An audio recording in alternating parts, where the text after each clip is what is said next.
I tweeted out like, oh my god, it was like 2 weeks ago, and I'm really sorry for being late, but I'll be dropping a lot of these tweets and of these videos. So I dropped 2 weeks ago like a tweet, and I said, drop your anime hot takes, and here we go. Let's read it together. I mean, I've seen a lot of like, oh my god, okay, so come on, let's get started and read it together. I mean, some of the hot takes were like, I don't know what even to say, like Motan defense, he said, sorry, Naruto is the worst in the big three. I mean, that's not a hot take if you say it, it's like your opinion, right?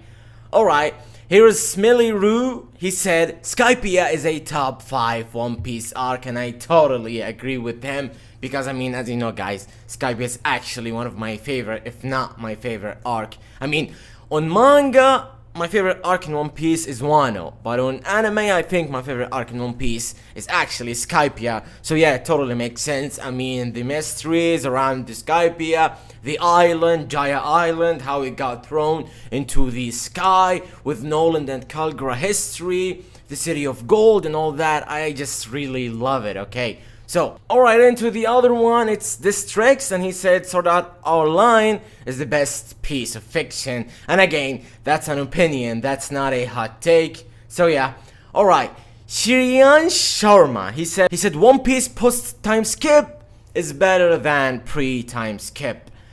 Okay, he actually said 3 things. Alright, he said One Piece post-time skip is better than One Piece pre-time skip. And he said Chainsaw Man is not enjoyable anymore. And the third one, Naruto fell off after OG Naruto. Alright, I'm gonna answer it individually, which is the first one, totally, One Piece post-time skip is better than pre-time skip because it makes sense. Because the story is developing and everything goes bigger and stronger and more mysterious. So it totally makes sense. Even if you ask, I mean, there is not a single author on this planet would say that, yes, definitely the beginning of my story should be better than at least the other half, the second half of my story. So it totally makes sense.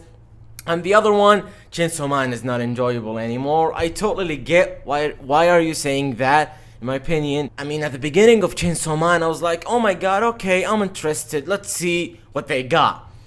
But after that, it fell off, and I totally agree with that.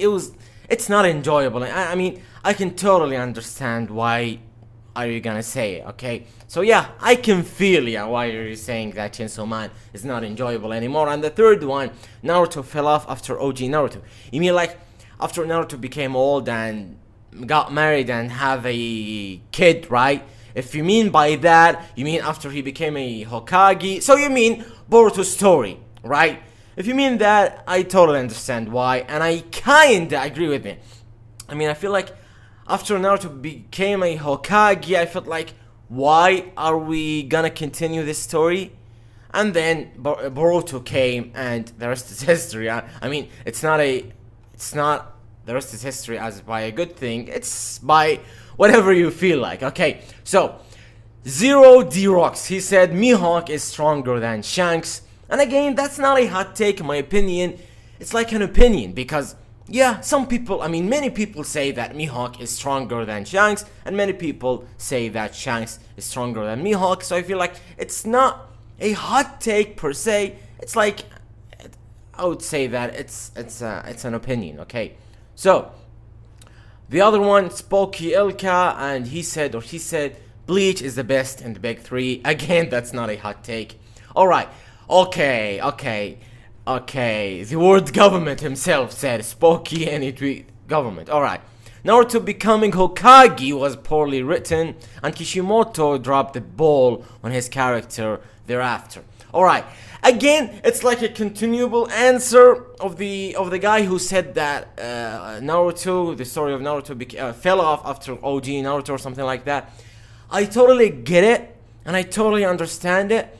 I mean, yeah, I would totally agree on when you said that Kishimoto dropped the ball on his character thereafter becoming a Hokage. I totally understand that. But Naruto becoming Hokage was poorly written.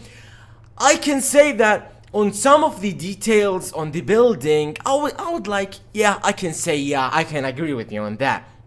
But saying in general that Naruto becoming Hokage was poorly written. I mean, it's like saying that Luffy becoming the king of the pirates is poorly written. I mean, the whole story was built on Naruto wants to become a Hokage. So I wouldn't say was poorly written. I would say, yeah, some of the details, some of the moments where Naruto became strong, while like we don't even know how he became that strong, but it is what it is. Yeah, I can understand saying that, but it was poorly written. I cannot agree with you on that, but I can agree with you saying that Kishimoto dropped the ball on his character, on Naruto's character thereafter.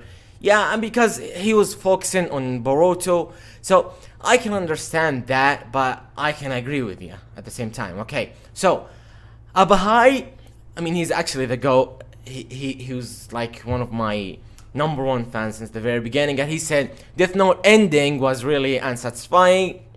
And the other one, he said Gojo is overrated, and I'm not gonna answer that, alright? I'm gonna just answer the Death Note thing, which he said that Death Note ending was really unsatisfying.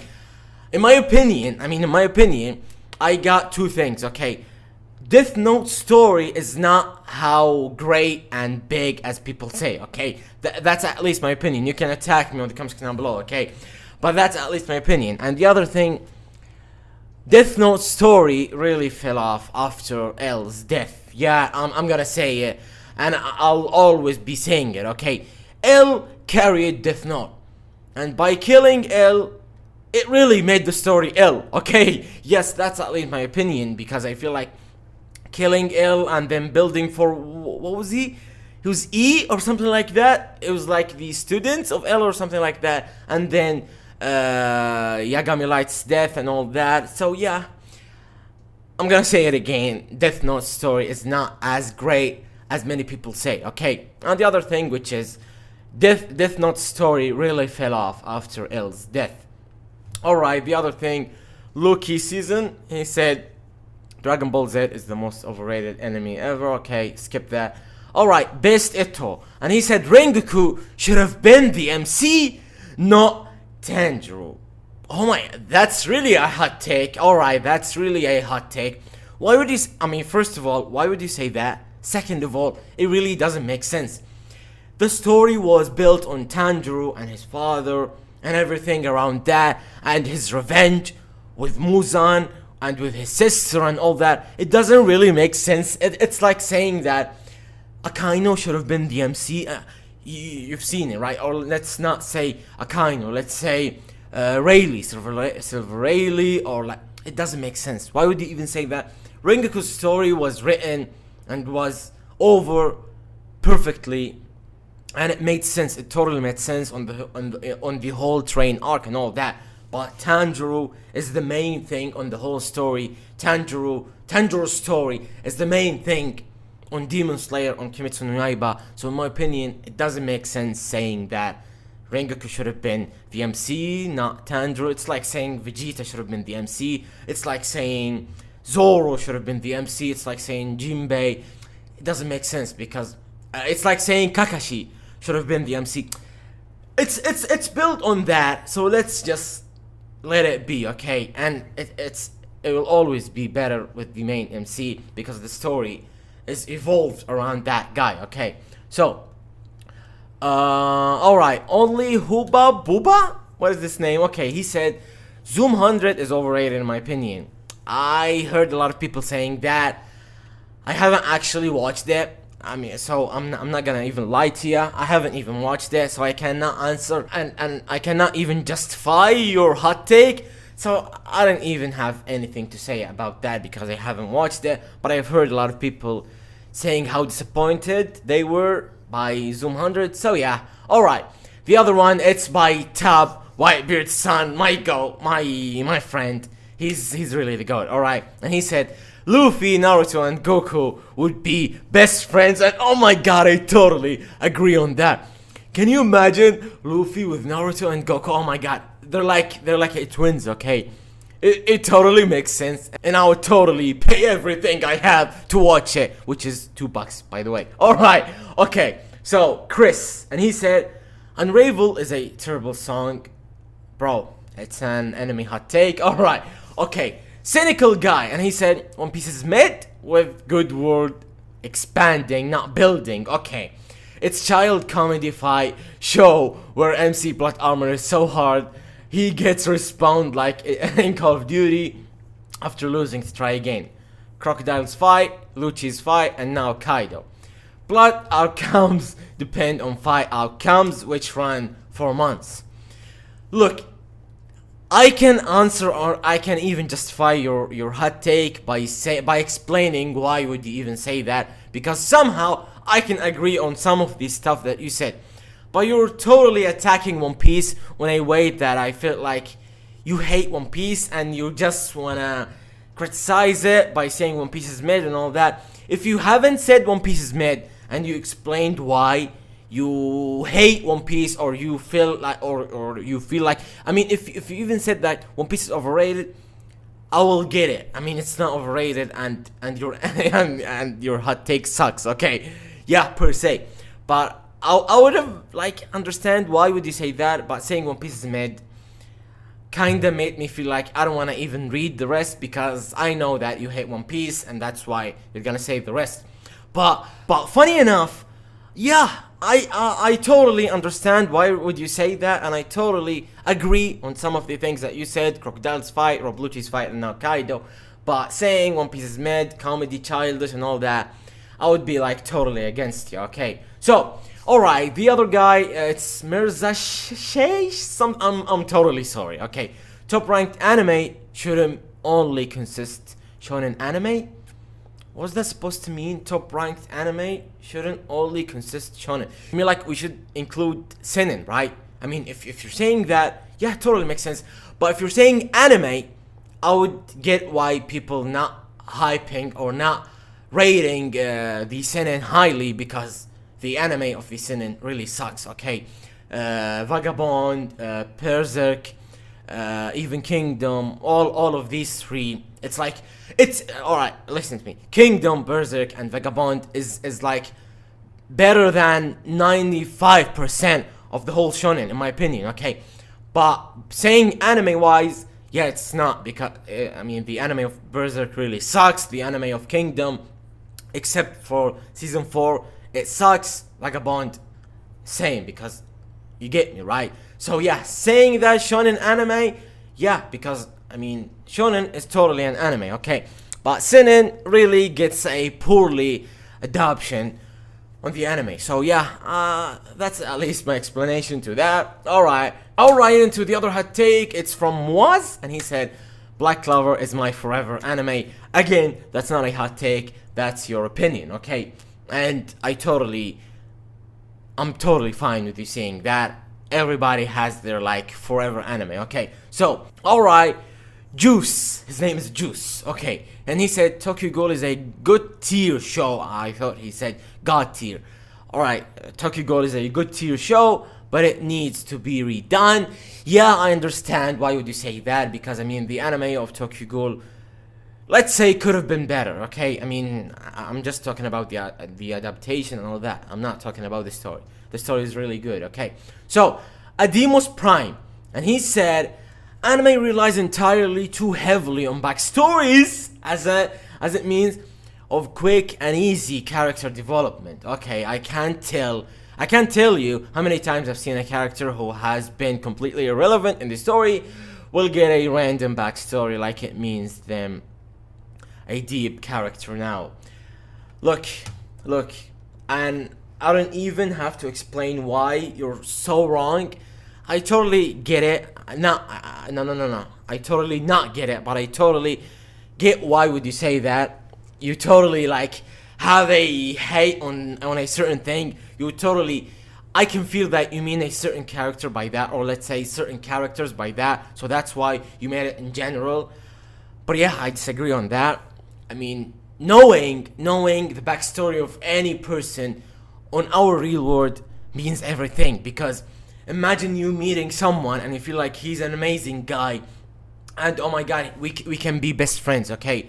But then you realize that, or no, wait, let's say you've met someone and this guy is a jerk and he's like the worst person ever, and then you understand his backstory, his childhood and all that. You realize that he was adopted and his family was like a sick family who didn't raise him pretty well, and he suffered a lot. He wasn't eating properly, he wasn't treated properly. So you would understand at least, all right, you can like, I'm not gonna be a friends with you, okay, but you can at least understand why would he be a jerk, or why would he be like aggressive and everything. Okay, so understanding the backstory, the childhood of a certain guy, it means everything to the person himself. Okay, yes, you cannot understand anybody, at least you know his childhood, you know his mindset and all that. So let's just at least talk about Senor Pink. Senor Pink is a great example. Senor Pink was a jerk, was a child in let's say an adult body. I hated him. Everybody hated him. He was a kid. He was a child, dressing like that and all that. I hated his character, and everybody hated his character. Even my friends, when let's say a new friend of mine started watching One Piece and he got into Dressrosa and he starts Dressrosa, he'd be like, "Oh my god, I hate this guy. Senor Pink really sucks." And then I'd be like, "Oh my god, I'm not saying anything, okay?" And after he watches the backstory of Senor Pink, he understands why he dresses like that. He understands why he looked childish. He's childish, okay? You understand why his character is like that. You understand why he is like that indeed, okay? You understand his backstory with his wife and her disease. And finally him being able to make her at least smile or something like that by his dress, because it felt like for her like her child or something. So yeah, you get it why this character became this character, okay? And of course the backstory is the most important thing to rate a certain villain or a certain antagonist, because in my opinion, if the antagonist doesn't have a proper backstory, I wouldn't be invested in him, okay? And in my opinion, that's why I'm not totally invested in Doflamingo, because Doflamingo's backstory, he was a jerk when he was a child, and he became a jerk when he became an adult. So his childhood doesn't explain why he became supervillain. I totally get it that some people could say that, yeah, I love Doflamingo because he was a pure villain, he was a pure evil. But in my opinion, I don't rate villains like that. I'd be like, why would you even do that? I can totally understand that you're a villain, yeah, and it's fun. But rather than that, why are you becoming a villain? Why are you even a bad guy? It doesn't make sense, okay? But alright, that's a perfect example. Obito, seeing Obito, he's like the most evil guy in Naruto world. But by understanding his backstory and everything happened to Obito, now we totally understand why Obito became like that. On the Uchiha family and his backstory with Madara and all that stuff.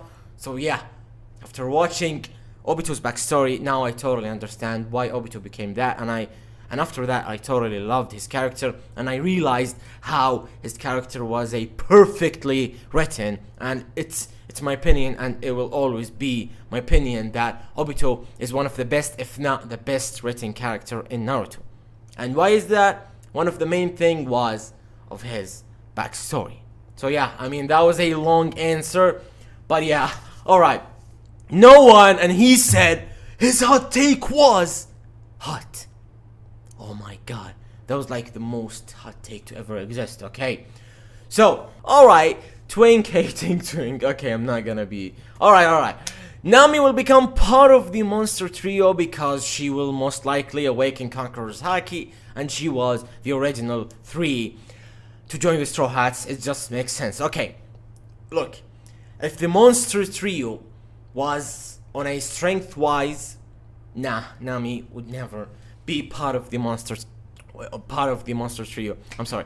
Okay, but if you're talking about her becoming one of the original 3, I totally understand why. And in my opinion, Nami is the most loyal member to Luffy. Yeah, you can say Zoro, you can say a lot of characters, and yeah, it's really debatable whether it's Zoro or Nami. I mean, until now, I haven't even decided whether it's Zoro or Nami, but sometimes I feel like, oh my god, it's really Nami, because sometimes I feel like Zoro doesn't give a shit on a certain stuff, but Nami cares, okay? So that's why I'm gonna say that Nami is actually the most loyal member to Luffy. So yeah, I totally understand why would you or why are you saying that her becoming part of the Monsters trio because she was one of the original three? Yeah, but in my opinion, the Monsters trio was based on, of course, them being one of the first members on the Straw Hats, but the most crucial thing is them being really one of the strongest on the world and the strongest on the Straw Hats. So yeah, that's at least my answer. Alright, Kane, and he said Ichigo is the strongest out of the big three. Alright, look, I'm totally not invested over the whole. I really don't understand why people be saying that Luffy, Solo, Naruto, you get it, right? A lot of people really be saying that Naruto with Solo, One Piece World and all that. I'm not into that, okay? I'm not that kind of guy. I just love enjoying the story itself, and I don't honestly like comparing it. Or you're not even. I mean these people aren't even comparing the story with the other story. They'd be like, okay, Luffy's stronger than Goku, Ultra. I'm not investing into that, okay? So, One Piece Buzz, and he said, Brook's actually one of the most complex characters in One Piece. You gotta look past the skull jokes. Look, the first thing, you said that Brook's actually one of the most complex characters. Yeah, I can understand that.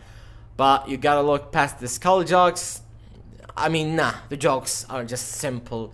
I don't honestly feel like when he said that, oh my god, but I'm dead, you no. I feel like it's just fun. Even if you ask Oda Sensei loves fun, loves the jokes, loves the comedy and all that, so I don't think it got something related to I don't know, dark comedy or something like that. Alright, and him again, One Piece Buzz, and he said Crocodile deserves a redemption arc. Dude's got a potential. Okay, in my opinion, I always feel like whenever I get rid of a certain villain, I'd be like, please, that was his arc. Now, if you're gonna get him back into the story, do not give him another full arc, okay? Yeah, I can totally get another like arc which Crocodile being part of. Yeah, I mean, I would be really invested to see that, but a redemption arc for Crocodile, nah, we're way past over that, and I really don't want to see that, okay? We're just progressing pretty well on the story. We still got Blackbeard's left, Shanks left probably, Imusama, a lot of characters are left. So yeah, I'm not even invested to see that in my opinion. And yes, that was it. This video was really one of the most enjoyable videos to me while recording it. It was really fun. So yeah, we gotta make a lot of these soon, okay? So I'll be making a lot of these hot takes videos. It's really fun. So drop your thoughts and comments down below. Thank you guys for watching. Don't forget to like and subscribe and share this video to everybody on this planet. Thank you guys. Until next time. See ya.